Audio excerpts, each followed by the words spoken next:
Hola, buenas tardes. Mi nombre es Carla Tejada y el día de hoy les voy a presentar mi examen segundo parcial de la materia de Medicina Legal y Forense. En este caso voy a tocar temas como el acto médico, la medicina forense, sus antecedentes históricos, también la práctica médica, la ejecución y administración legal del expediente clínico y bueno, hablando de ramas de la medicina legal igualmente. Voy a cerrar mi cámara por cuestiones del Wi-Fi, por si se traba al momento de presentar.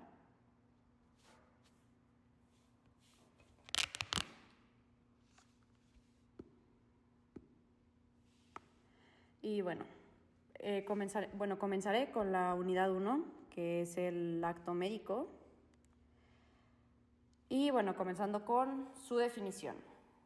¿Qué es el acto médico? El acto médico se refiere a lo que realiza el profesional de salud en el desempeño de su profesión frente al paciente, que en este caso hablaríamos de ética médica individual, y frente a la sociedad, que es la ética médica social. Y bueno, los actos que lleven a cabo en función de su vida privada, que es la no profesional, estos caen en el campo de la ética general, que es la misma que permite juzgar los actos de cualquier persona. Y otra definición es que es toda acción o disposición que el médico realiza en el ejercicio de su profesión, en el proceso de diagnóstico, tratamiento y pronóstico, así como los que se derivan directamente de ellos. ¿Cuáles son las características del acto médico? En este caso tenemos dos, que es la profesionalidad y la beneficencia. La profesionalidad solo es ejecutable por el profesional médico y está sujeto a las normas de excelencia profesional vigentes, que es la Lex Artis ad hoc. Y bueno, tiene en cuenta el desarrollo científico, la complejidad del acto médico, la disponibilidad de equipo y medios de trabajo y las circunstancias específicas de la enfermedad del paciente. Y la beneficencia es la búsqueda del bien del paciente. La no maleficencia es el primum non nocere, la obligación de no producir daño, prevenir el daño, eliminar lo que está haciendo daño y promover lo que hace bien el paciente. ¿Cuáles son las implicaciones científicas del acto médico? Bueno, comenzando con que está basado en evidencia científica, que el acto médico debe fundamentarse en el conocimiento actualizado, validado y probado mediante el método científico. Esto implica que el diagnóstico, el tratamiento y el seguimiento se basen en guías clínicas, protocolos y estudios clínicos. También la actualización constante del profesional, que el médico debe mantenerse actualizado científicamente para ofrecer una atención segura y eficaz. Y la práctica médica se considera un ejercicio dinámico que evoluciona con los avances de la ciencia.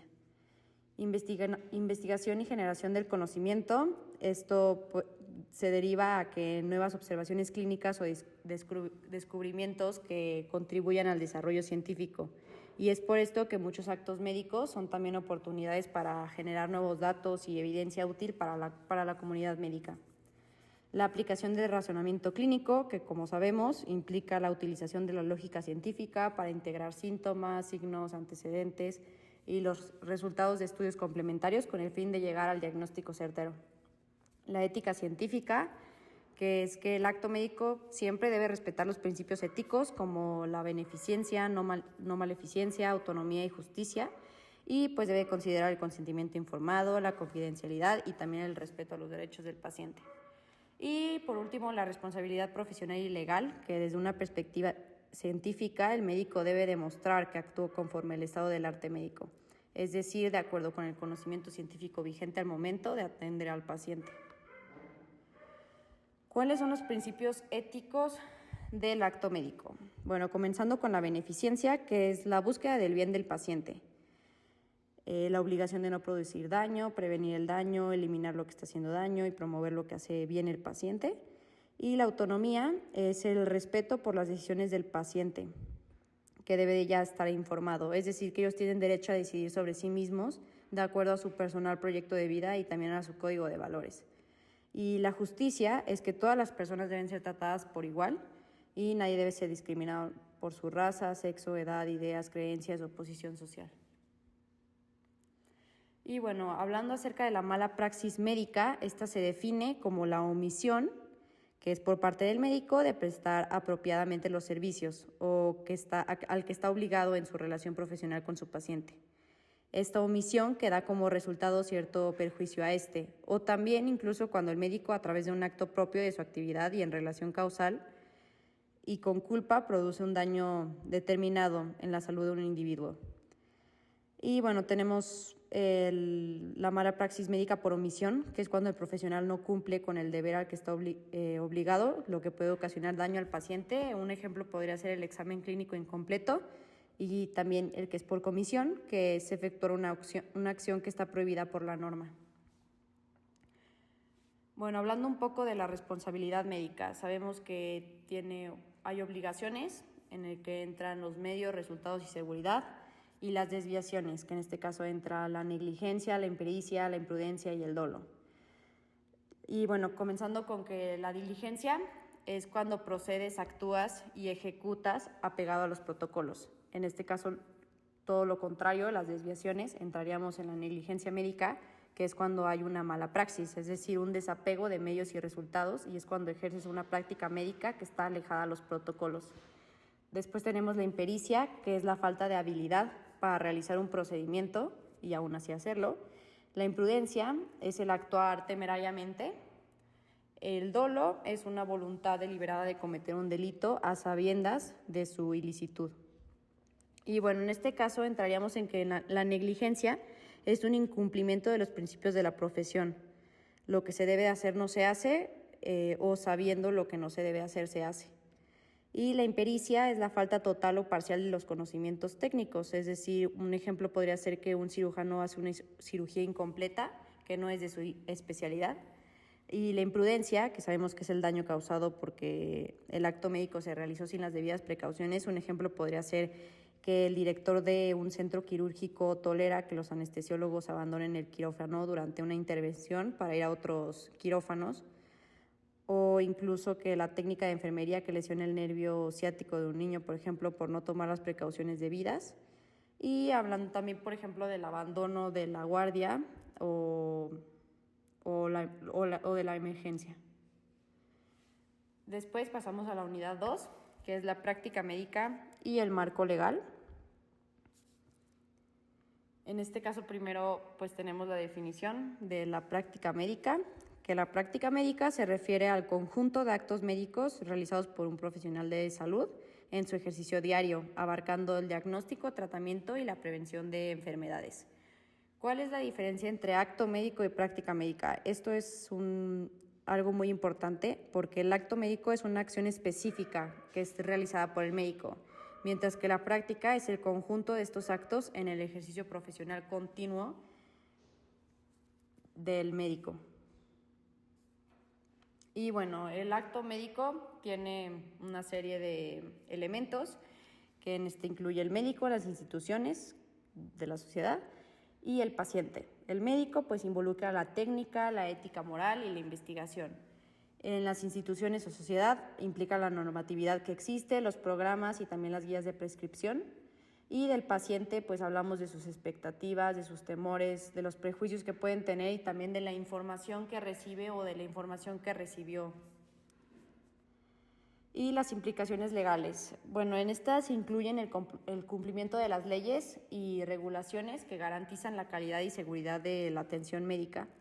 Y esto quiere decir que también deben respetar los derechos de los pacientes y cumplir con sus obligaciones profesionales.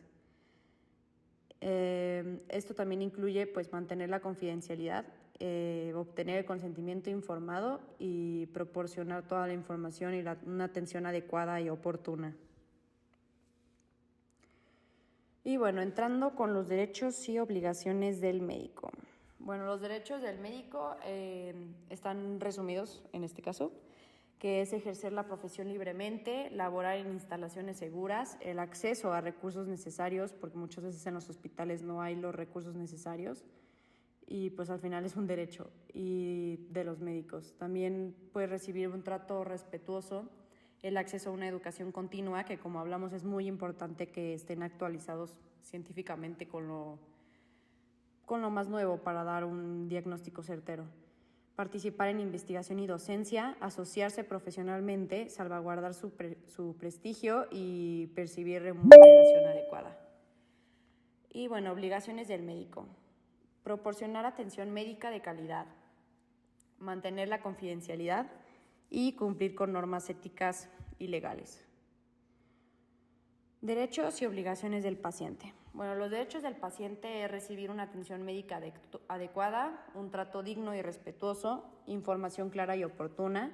Ellos pueden decidir libremente sobre su atención, la confidencialidad de sus datos. Si ellos quieren recibir una segunda opinión, pueden obtenerla. La atención en urgencias y, bueno, el derecho a tener un expediente clínico, que en algunas diapositivas después vamos a hablar acerca de eso. Y, bueno, las obligaciones del paciente es colaborar con el equipo de salud, cumplir con las recomendaciones médicas, cubrir las cuotas reguladoras y tratar respetuosamente al personal médico. Y bueno, en este caso pues tenemos la relación entre el médico-paciente, que debe de haber una empatía, entre el médico e instituciones, que hablamos de la Lex Artis, que en un momento más voy a hablar de ello, y bueno, entre los tres son los que forman una buena práctica médica. Y bueno, sabemos que en la medicina hay una votación por exaltar la dignidad humana y llegar a un bienestar completo. Y esta actividad profesional está reglamentada y las reglas sobre el procedimiento, que el avance de la medicina. Y la pirámide normativa pues nos habla acerca de las normas oficiales mexicanas, la normatividad de las instituciones, la Ley General de Salud, los reglamentos y las leyes constitucionales. Y bueno, hablando un poco de la confidencialidad, del consentimiento médico y del secreto médico. La confidencialidad, pues sabemos que es un derecho de los pacientes a que toda su información personal no sea revelada sin su consentimiento. Y bueno, esto es esencial también para mantener la confianza en la relación del médico-paciente. Esto quiere decir que su información solo la pueden recibir ellos, o que ellos deben dar el consentimiento de que su información la pueda recibir algún familiar, por ejemplo. Después, hablando del consentimiento informado, es el proceso por el cual el paciente recibe la información completa sobre su tratamiento o incluso sobre algún protocolo, si está entrando a un protocolo de investigación, y decide libremente si acepta o rechaza el mismo, pero ya después de haber recibido toda la información y sobre todo que la haya entendido. Y bueno, este consentimiento debe ser explícito y voluntario.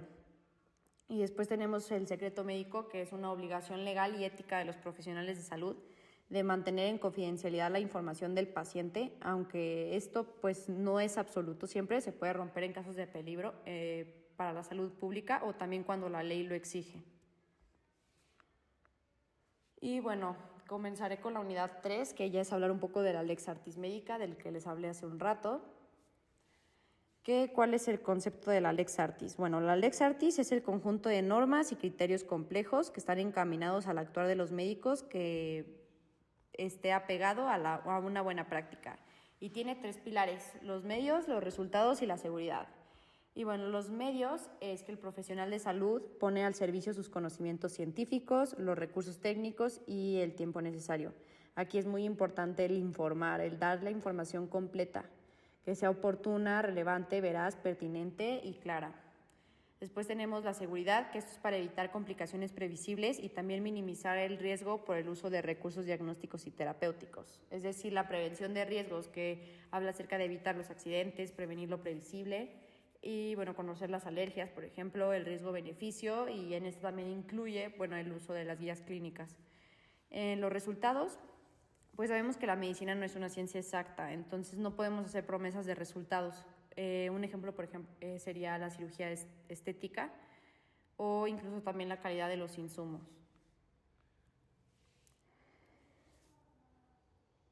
Y bueno, ¿cuál es la importancia?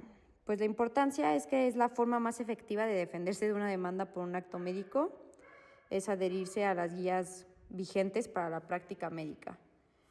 Y bueno, el médico está obligado a conocer estas guías como parte de su constante renovación, que en este caso pues es a través de, es parte de su constante renovación quinquenal para su certificación de conocimientos, que son a través de organismos como la Comisión Nacional de Especialidades Médicas, el CONASEM, y también los consejos de especialidades médicas.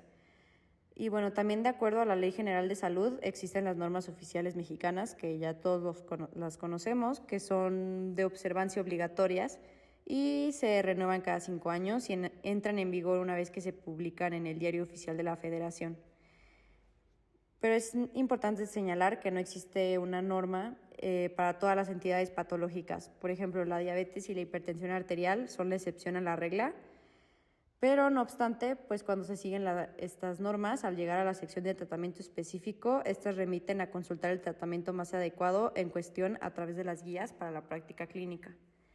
Y bueno, en tercer lugar, tenemos la adhesión a las guías para la práctica médica, que esto pues es una garantía de que el médico está aplicando el precepto de la obligación de medios más no de resultados. Y bueno, que está utilizando los medios descritos por los expertos conforme a las recomendaciones de las guías, que en este caso entra la Lex Artis, y son adaptadas a su entorno, Lex Artis ad hoc. Algunos casos prácticos y ejemplos jurisprudenciales. Bueno, podemos resumir que todo acto médico implica un riesgo. Toda atención médica conlleva un riesgo médico legal intrínseco y en consecuencia el acto médico debe cumplir con la Lex Artis para reducir el riesgo de responsabilidad.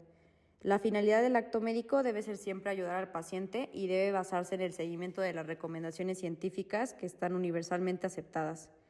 Es decir, bueno, hablando de las guías para la práctica médica. Y pues incluso sabemos que el médico puede justificar ciertos errores que no serán reprobables si ha tratado al paciente con los medios adecuados, con conocimientos actualizados y siguiendo las reglas que impone su deber. Y bueno, el médico quedará libre de cargos si en el proceso de una demanda por mala práctica demuestra que actuó con la debida diligencia y cuidado en el caso. No obstante, pues existe una situación muy específica en la que el médico puede optar por adherirse o no a las guías clínicas, que esto sucede cuando se ha publicado una declaración o posicionamiento oficial. Y bueno, esta declaración se convierte en un documento oficial cuando es respaldada por las sociedades o organizaciones involucradas. Un caso de ejemplo del que leí son las guías clínicas del AJA del 2020 para el diagnóstico y manejo de la enfermedad valvular cardíaca. Y bueno, que respecto a algunos temas específicos, la Sociedad Mexicana de Cirugía Cardíaca y el Colegio Mexicano de Cirugía Cardiovascular y Torácica han trabajado conjuntamente en la elaboración de una declaración o posicionamiento oficial mexicano frente a las guías mencionadas. En este caso, pues el médico tiene la opción de seguir y adherirse a esta declaración como un documento oficial avalado. Y bueno, en este caso les tengo algunos ejemplos. En el que tengo el caso, una aplicación de la Lex Artis y la jurisprudencia proyectiva. Y bueno, en este caso habla de un paciente que solicita una rinoplastia por razones estéticas. El médico omite una valoración psicológica previa a pesar de notar signos de dismorfobia. Y después de la cirugía, el paciente desarrolla un trastorno depresivo severo. Y bueno, la aplicación de la Lex Artis sería que se analiza no solo la técnica quirúrgica, sino la obligación médica del paciente de evaluar adecuadamente la motivación del paciente. Y la jurisprudencia proyectiva es que la sentencia incorpora la idea de Lex Artis ampliada al campo de biopsicosocial, que esto obliga a que el médico debe de prever los riesgos emocionales en los procedimientos selectivos. Después de ejemplo, tengo un error en consentimiento informado con consecuencias neurológicas, que en este caso un neurocirujano realiza una intervención de columna lumbar, pero no le explica al paciente los riesgos de la lesión medular. Y después de la cirugía, el paciente presenta paresia en una pierna. El informe postoperatorio nos da de evidencia que hubo complicaciones previsibles, pero el consentimiento informado no menciona riesgos neurológicos. Entonces, la aplicación de la Lex Artis sería que el acto quirúrgico fue técnicamente correcto, pero hubo una omisión en el consentimiento, lo que vulnera la Lex Artis en su dimensión ética y legal.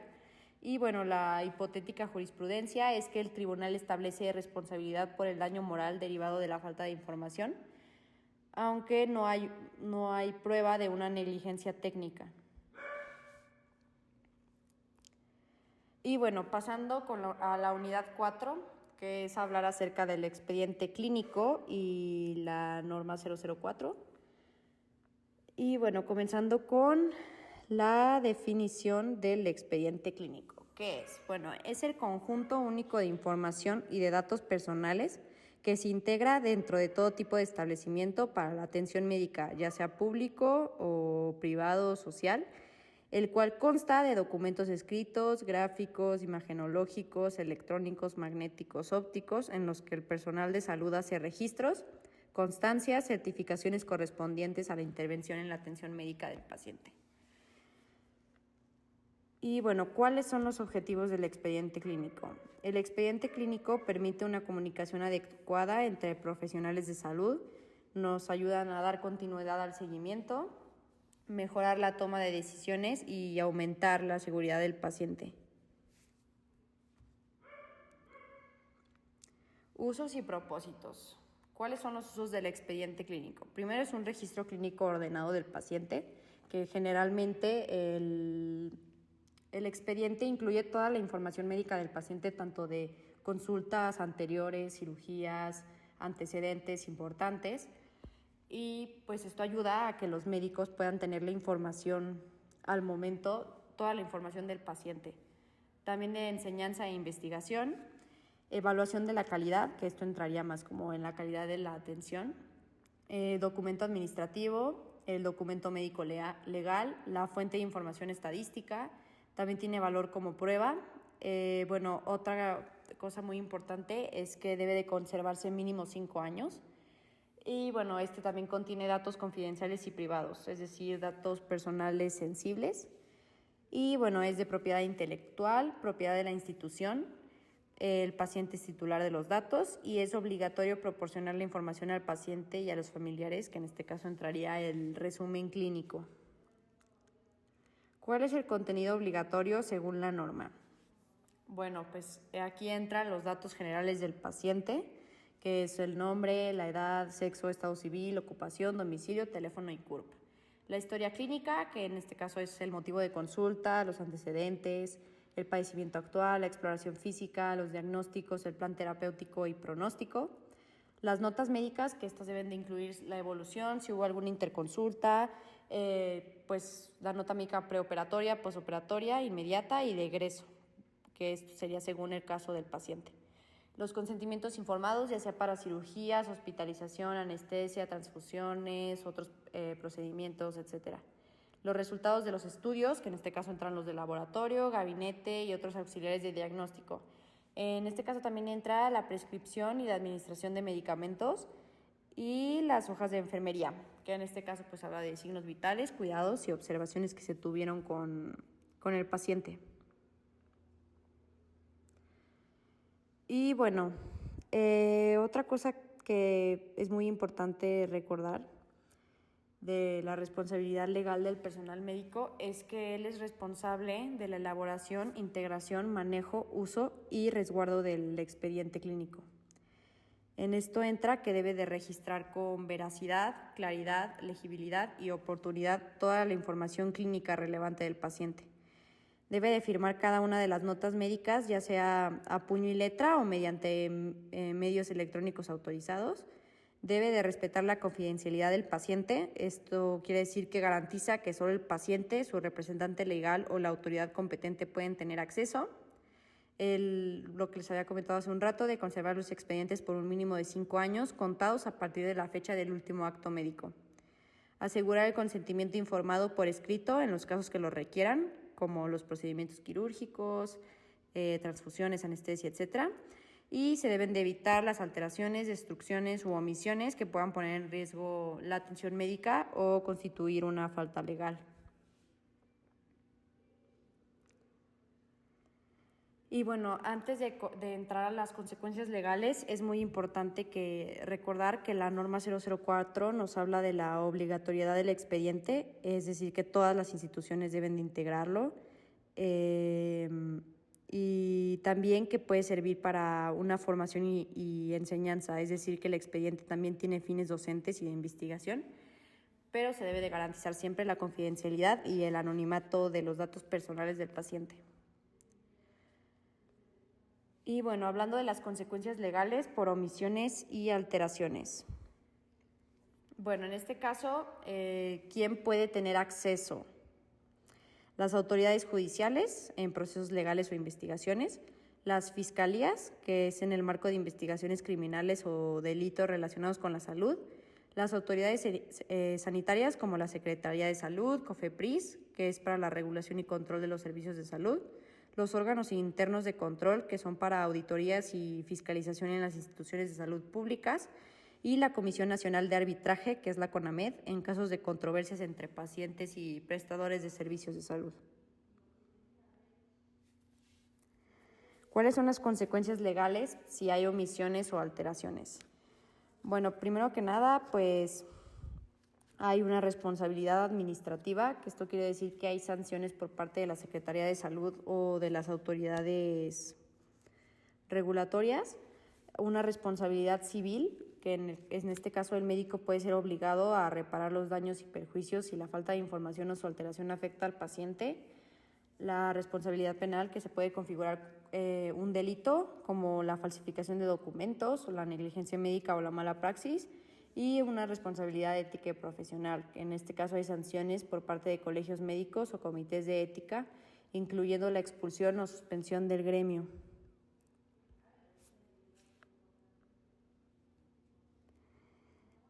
Y bueno, hablando acerca de la protección de datos personales en salud. Bueno, en este caso, la norma técnica 52 es para la elaboración, integración y uso del expediente clínico. La norma 168 del expediente clínico fue en 1999 y la norma 004 del expediente técnico es la del 2012. En esta habla acerca de la confidencialidad del expediente, que el expediente clínico es un documento privado, legal y obligatorio, y toda la información que contiene es confidencial y solo puede ser utilizada o divulgada en los siguientes casos, que es por orden judicial, con consentimiento por escrito del paciente, por razones de salud pública justificadas o para fines de investigación científica o docencia, que siempre que proteja la identidad del paciente. El acceso restringido es que solo el paciente, su representante legal y los profesionales de salud directamente involucrados en su atención pueden tener acceso a él. Y el resguardo y conservación, que como hablamos hace rato, es acerca de que están obligadas a mantener el expediente clínico en condiciones de seguridad, integridad y resguardo, evitando cualquier acceso no autorizado durante por lo menos 5 años.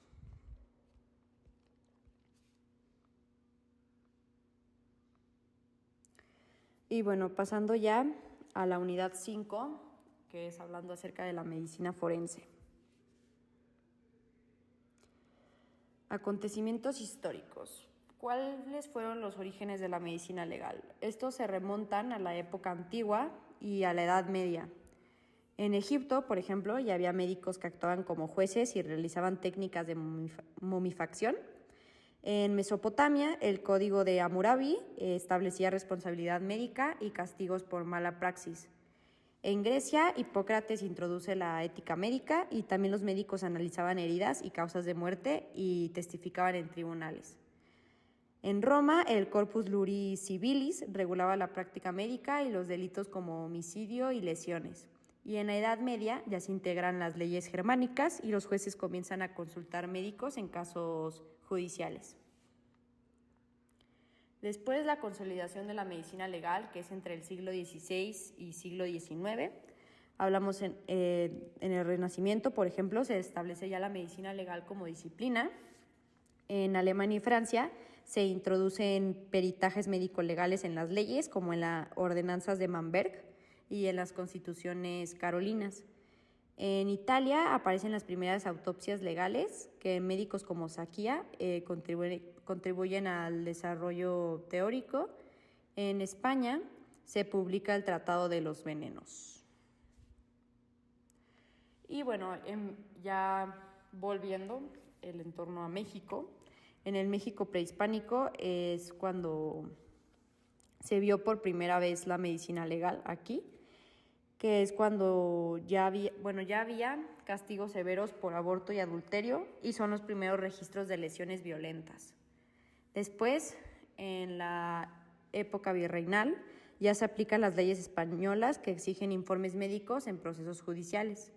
En el siglo XIX se realizan las primeras autopsias y se formaliza la enseñanza forense en la Escuela Nacional de la Medicina en 1833.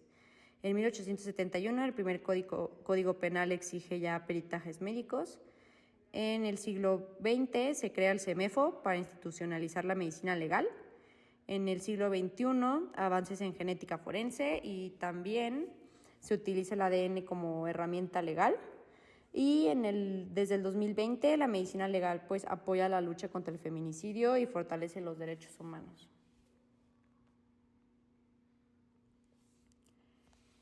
Y bueno, para comenzar un poco hablando acerca de las ramas de la medicina forense. Están un poco resumidas, pero debemos de conocer que la medicina forense es la especialidad médica que reúne todos los conocimientos útiles para la administración de la justicia, y la clínica forense es las evaluaciones de lesiones, delitos sexuales, toxicológicos, mala praxis, síndrome de mujer maltratada y menor maltratado. Y bueno, ya hay laboratorios como toxicología, inmunohematología, balística, análisis de documentos cuestionados, estudios de pelos y fibras y daños de vehículos automotores. Y bueno, los elementos de la medicina forense, que son las ramas, entra la taxonomía, la tanatología, patología, toxicología, antropología, odontología, genética, psiquiatría y criminalística. Y pues en este caso vamos a tocar solo algunas de ellas. Comenzando con la tanatología forense. Es la rama que estudia los procesos de la muerte y los cambios que sufre el cuerpo tras el fallecimiento, que en este caso nos ayuda a determinar la causa, la manera y la hora de la muerte. Un ejemplo podría ser un médico forense cuando analiza un cadáver para saber si la muerte fue natural o por homicidio.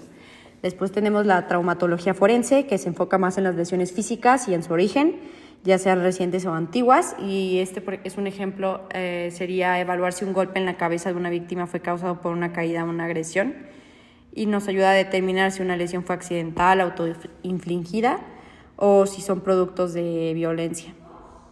Después tenemos la sexología forense, que es la que analiza los delitos de índole sexual y sus implicaciones médicas y legales. Este ayuda a identificar abusos sexuales y también a recolectar pruebas físicas y biológicas. Un ejemplo es examinar a una víctima de violación para obtener evidencia de agresión y posible ADN del agresor. Después tenemos la toxicología forense, que es la que estudia las sustancias tóxicas, drogas, venenos en el cuerpo, y pues determina si una sustancia contribuyó o causó la muerte o alteró el estado mental, que es, por ejemplo, para detectar una sobredosis de fentanilo en una persona fallecida. Y bueno, después, hablando de la psiquiatría forense, es la que aplica los conocimientos psiquiátricos al ámbito legal, especialmente en la salud mental, que esto es para evaluar la imputabilidad penal y el estado mental durante un delito. Un ejemplo es para diagnosticar si un acusado comprendía sus actos al momento de cometer un homicidio. Y bueno, pasamos a la parte de las implicaciones legales de la dictaminación forense. Y bueno, ¿qué es el perito médico forense? Es el que realiza dictámenes que le son solicitados por alguna autoridad por medio de su respectivo oficio, para conocer causas, origen y consecuencias de la muerte.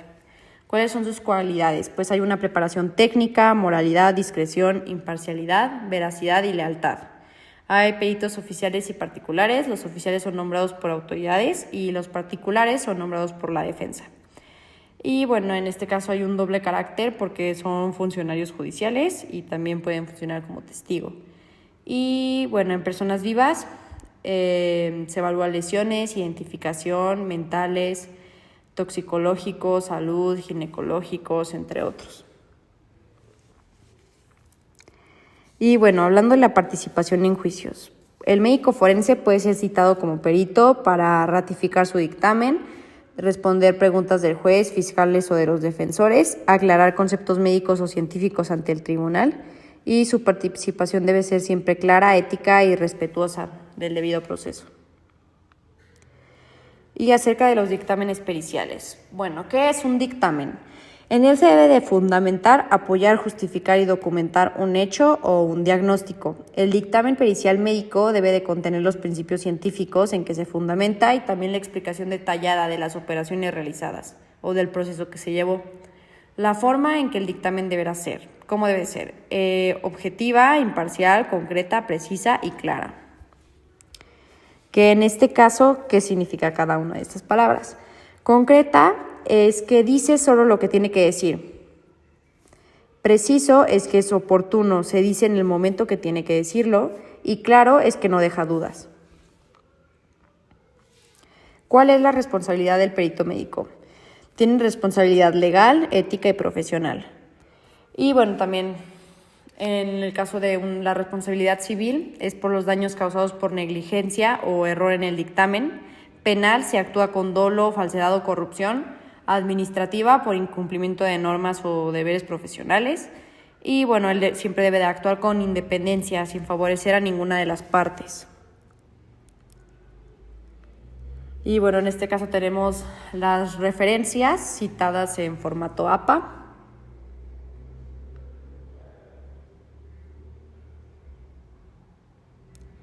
Y muchas gracias por su atención.